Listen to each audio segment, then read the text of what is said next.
Perkenalkan, saya Ibnu Rema Putra dengan NIM 251101162. Pada video kali ini saya berperan sebagai konselor dan rekan saya.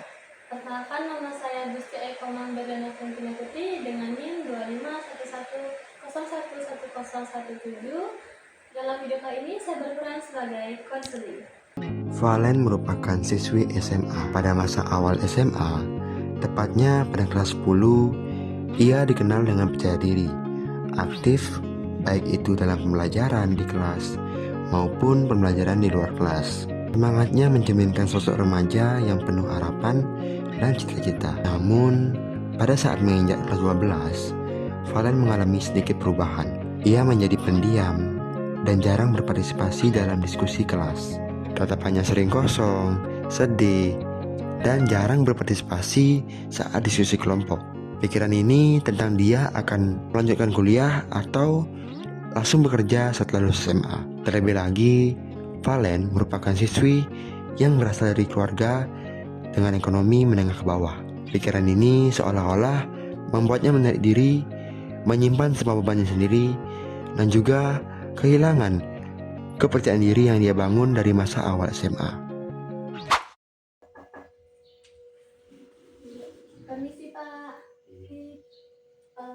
Selamat pagi Pak. Om Swastiastu. Pagi, Om Swastiastu. Silakan duduk. Terima kasih Pak.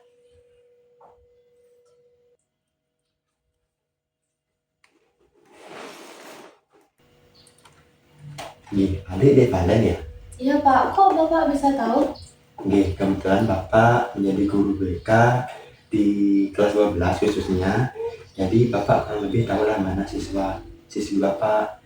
Terus kebetulan juga adik dulu waktu kelas 11 dan kelas 10 bisa dibilang menjadi siswi yang cukup aktif, khususnya di bidang akademik maupun bidang non-akademik.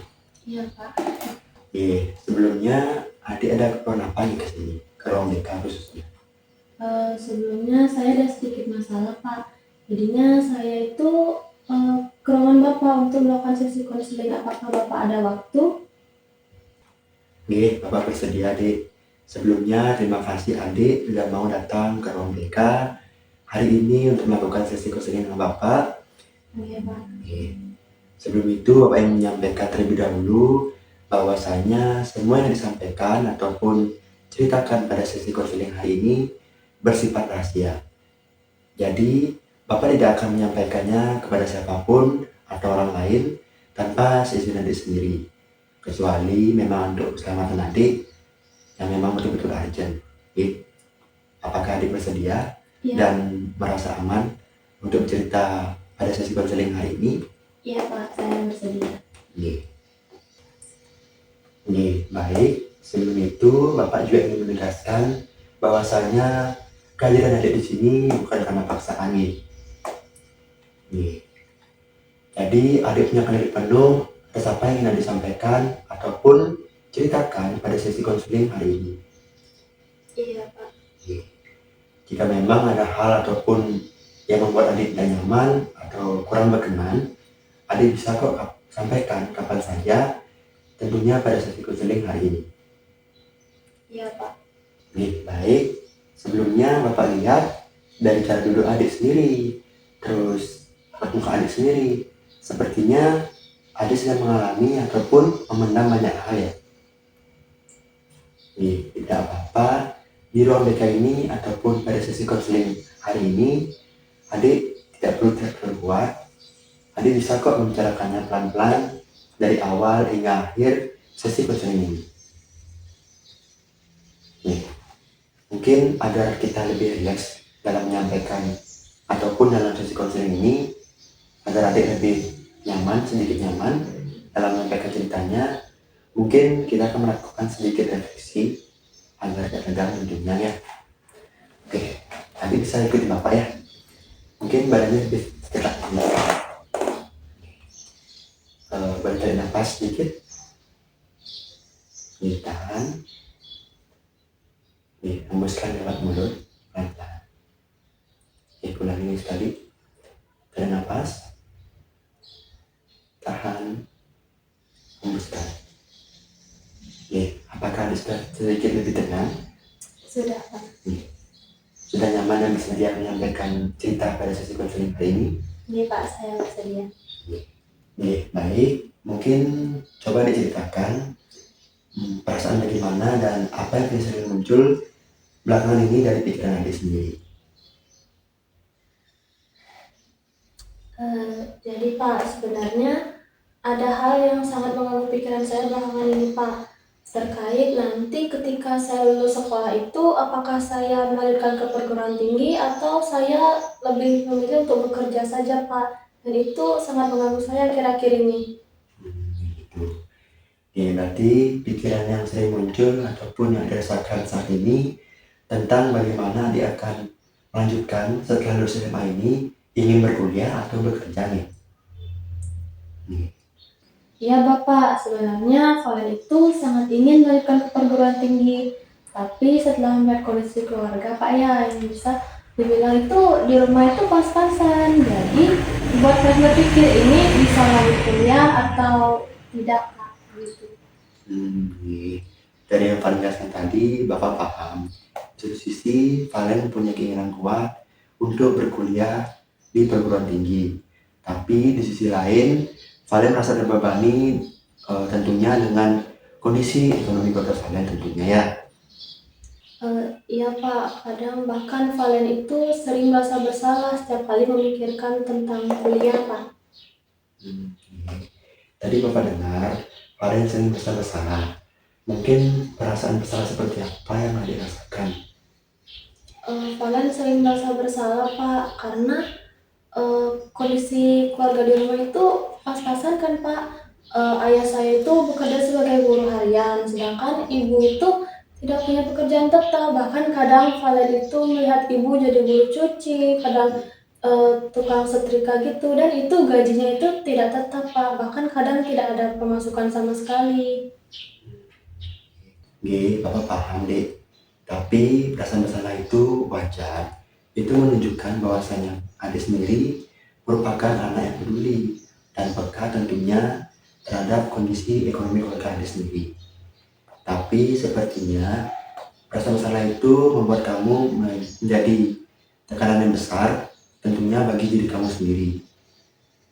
Iya Pak, saking kepikirannya Pak ya. Kadang Valen itu jadi susah tidur Pak. Itu.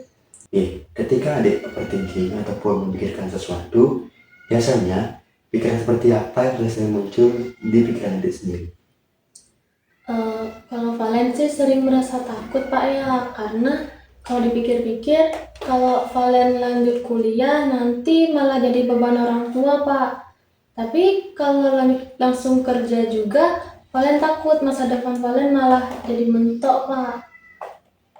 Tadi Bapak dengar adik merasa bersalah jika berkuliah karena takutnya dibeban, dan jika bekerja nanti takut masa depan adik mentok, begitu ya.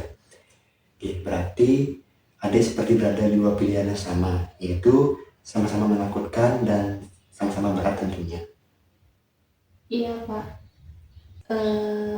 Iya Pak, jadi Valen itu merasa apa yang Valen pilih itu nanti bakal berujung salah Pak. Jadi Valen merasa apapun pilihan Valen nanti pasti salah gitu Pak. Menarik ya. Padahal sebenarnya adik sedang mencari pilihan terbaik dari adik sendiri. Tapi seolah-olah pikiran adik menyimpulkan bahwasanya semua yang dipilih nantinya akan salah. Iya Bapak, saking banyaknya pikiran yang mengganggu Valen Pak ya. Jadi Valen tuh sering nangis sendiri Pak di kamar. Tadi Bapak dengar Valen sering sedih ataupun nangis sendiri di kamar. Apakah itu mempengaruhi ke pembelajaran Valen ataupun ke aktivitas sehari-hari Valen sendiri? Iya Pak, sebenarnya ini tuh sangat berpengaruh sih Pak, dan juga sangat mengganggu Pak ya. Karena semenjak Valen sering overthinking tentang hal ini, Valen itu jadi sulit fokus ketika belajar, terus juga mudah lelah, terus juga kadang Valen sering merasa tiba-tiba cemas Pak. Jadi hal-hal ini tuh sangat mengganggu Pak. Oke, berarti pikiran berlebih ini bukan hanya di kepala Valen sendiri, tapi sudah sangat mempengaruhi baik itu cara Valen belajar ataupun ke aktivitas sehari-hari Valen sendiri. Iya, Pak. Dari yang paling jelaskan tadi, mungkin Bapak ingin mengajak adik untuk berpikir sedikit mengenai bagaimana sih menurut adik arti penting pendidikan bagi adik sendiri. Eh, Kalau menurut Valen, Pak ya, pendidikan itu salah satu jalan untuk memperbaiki hidup, Pak ya. Karena Valen itu tidak mau seperti orang tua Valen, hidup yang ya bisa dibilang kurang atau ya pas-pasan, Pak. Gitu. Oke, dari yang sudah dijelaskan tadi, Bapak sendiri itu pemikiran yang sangat matang untuk anak seusia Valen sendiri. Oke, Bapak ingin bertanya sedikit, jika mungkin bisa dibayangkan untuk kehidupan 5-10 tahun ke depan, kehidupan seperti apa yang Valen harapkan tentunya untuk bagi diri Valen sendiri dan keluarga. Mungkin Pak ya, jika untuk dibayangkan 5-10 tahun ke depan, Valen itu sangat ingin memiliki pekerjaan yang tetap Pak, agar bisa membantu keluarga juga begitu. Oke, dari yang Valen jelaskan tadi, berarti tujuan Valen di sini ataupun adik sendiri bukan hanya untuk bekerja ataupun berkuliah saja, tetapi kemandirian dan membantu keluarga juga. Begitu? Iya Pak. Bapak sendiri itu merupakan tujuan utama dan sangat mulia untuk anak seusia adik. Baik, Bapak ingin sedikit bertanya, apakah selama ini adik melihat dua kemungkinan saja, yaitu berkuliah atau langsung bekerja? Iya Bapak. Oke, bagaimana jika kita membuka kemungkinan yang lain, misalnya seperti bekerja sambil berkuliah ataupun beasiswa dan juga sekolah vokasi. Mungkin kalau dipikir-pikir masih ada beasiswa sih Pak ya. Tapi Valen takut tidak bisa memenuhi persyaratannya Pak. Oke, tadi Valen sedikit membicarakan tentang ketakutan tidak mampu gitu ya. Takut itu wajar, tetapi takut bukan berarti selalu tidak mampu. Oke. Mungkin jika bisa digambarkan dari skala 1 sampai 10, bisa dibayangkan mungkin seberapa besar keinginan adik untuk berkuliah di perguruan tinggi. Mungkin jika diminta mengukur dari skala 1 sampai 10, mungkin pilihan saya di 8 Pak. 8. Dan di 2? Iya Bapak, mungkin dari pertanyaan Bapak tadi yang bertanya poin 2 itu apa gitu kan. Jadi 2 poin itu adalah bentuk dari rasa takut dan juga keraguan Valen Pak. Karena Valen juga melihat dari kenyataan saat ini masih ada kemungkinan untuk tidak dapat melanjutkan ke perguruan tinggi Pak. Jadi pasti bicarakan tentang rasa takut gitu ya. Jadi bagi Pak sendiri itu angka sangat tinggi. Jadi intinya kalian masih mempunyai tekad yang kuat untuk berkuliah di perguruan tinggi. Hanya saja masih sedikit tertutup oleh rasa takut adik sendiri. Oke, kalau begitu mari kita buat langkah kecil yang lebih realistis. Mungkin langkah pertama apa yang bisa diambil untuk menyelesaikan masalah ini? Mungkin langkah yang dapat saya ambil untuk saat ini itu mencari informasi terkait beasiswa sih Pak. Mungkin dari bertanya pada guru dan juga mungkin dari media sosial juga bisa Pak. Terus juga mencari informasi terkait jurusan yang memungkinkan Valen itu nanti berkuliah sambil bekerja Pak, begitu. Oke, itu langkah yang cukup bagus untuk di awal. Tapi mungkin siapa yang bisa adik-adik berdiskusi agar nantinya Bapak ini tidak adik kamu sendiri? Mungkin untuk berdiskusi tentang hal ini pastinya saya akan mengajak orang tua saya sih Pak, karena hal ini kan akan menyangkut masa depan saya Pak. Tapi saya masih ada sedikit ketakutan sih Pak. Nggak apa-apa dek, rasa takut itu wajar. Tapi keterbukaan bisa menjadi awal perpaduan antara keinginan adik berkuliah dengan kondisi ekonomi keluarga adik sendiri. Eh, iya Pak. Oke, jadi hasil dari sesi coaching kita hari ini, kita menyepakati bahwa adik menyadari bahwasanya overthinking atau kecemasan adik itu yang berlebihan merupakan atau berasal dari kepedulian adik sendiri, bukan dari kelemahan. Iya. Oke. Dan tujuan di sini atau tujuan teman adik di sini untuk melanjutkan perkuliahan dan juga membantu keluarga. Nih, jadi adik sudah bisa memulai untuk mencari informasi beasiswa dan juga alternatif pendidikan yang lainnya. Apakah bisa? Bisa Pak. Bapak ingin sedikit bertanya, mungkin bagaimana cara adik sendiri agar nantinya adik merasa aman dan nyaman untuk berbicara dengan kedua orang tua adik? Mungkin kalau menurut saya itu mungkin ketika makan malam itu dapat saya manfaatkan waktunya untuk berbicara dengan orang tua. Jadi itu kan kalau makan malam pasti suasananya hangat gitu Pak ya. Jadi kita itu bisa berbicara lebih mendalam dan juga mungkin pelan-pelan saya akan membicarakan apa yang sedang saya rasakan saat ini Pak. Oke, bagi Bapak itu cara yang bagus, dan juga Bapak juga melihat adik sedikit sudah bisa tersenyum dan tidak malu lagi saat menyampaikan cerita dalam sesi coaching ini. Apakah adik sudah merasa lebih tenang?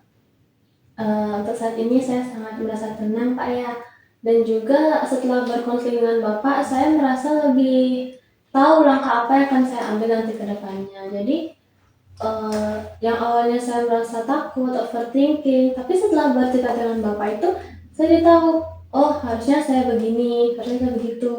Jadi saya sedang sangat merasa nyaman dan juga tenang Pak. Oke, tentu Bapak sangat menghargai keterbukaan adik hari ini karena tidak semua anak usia adik mampu berpikir sejauh ini. Ya Pak, sebelumnya saya mengucapkan terima kasih kepada Bapak karena sudah mau meluangkan waktu Bapak untuk mengkonseling saya Pak ya. Karena yang semulanya saya merasa sangat berat dengan pikiran-pikiran saya itu, setelah berkonseling dengan Bapak, pikiran itu perlahan menghilang dan sekarang saya sudah jauh lebih tenang Pak. Tentu adik tidak perlu merasa sendiri lagi atau tidak perlu selalu merasa sendiri karena apapun yang diceritakan di sini akan tetap menjadi rahasia kita berdua. Baik, kita akan melanjutkan sesi counseling ini minggu depan ya. Jaga diri adik baik-baik dan juga jangan terlepas dari disiplin. Ya baik Pak. Oke, mungkin setelah sesi counseling ini, Papa harapkan adik dapat menuliskan di kertas mengenai bagaimana perubahan adik setelah menerapkan solusi yang adik berikan tadi. Apakah bisa? Bisa Pak. Mungkin setelah ini saya akan mencari informasi terkait beasiswa dan juga mungkin berkoordinasi dengan orang tua juga Pak ya. Gitu. Ya, Pak Adik. Dan sekali lagi Bapak ingatkan mengenai pertemuan kita pada sesi counseling berikutnya yaitu minggu depan ya. Iya Pak. Adik selalu jaga kesehatan ya. Mungkin jika adik memerlukan teman cerita, walaupun itu bukan di sesi counseling Bapak sendiri, Bapak siap kok menjadi teman cerita adik. Baik Pak ya, terima kasih atas bantuannya. Nih, sama-sama Dik. Kalau begitu paling izin Oh. pamit dulu Pak ya. iya. Mungkin abisnya dia ada mapel apa? Oh, sekarang saya ada ulangan harian bahasa Indonesia sih Pak, sama habis itu ada pelajaran matematika. Oh gitu, ya silakan. Ya. Baik Pak, paling izin pamit Pak Iya, ya. silakan. Iya. Hati ya. Ya, mari Pak, terima kasih ya.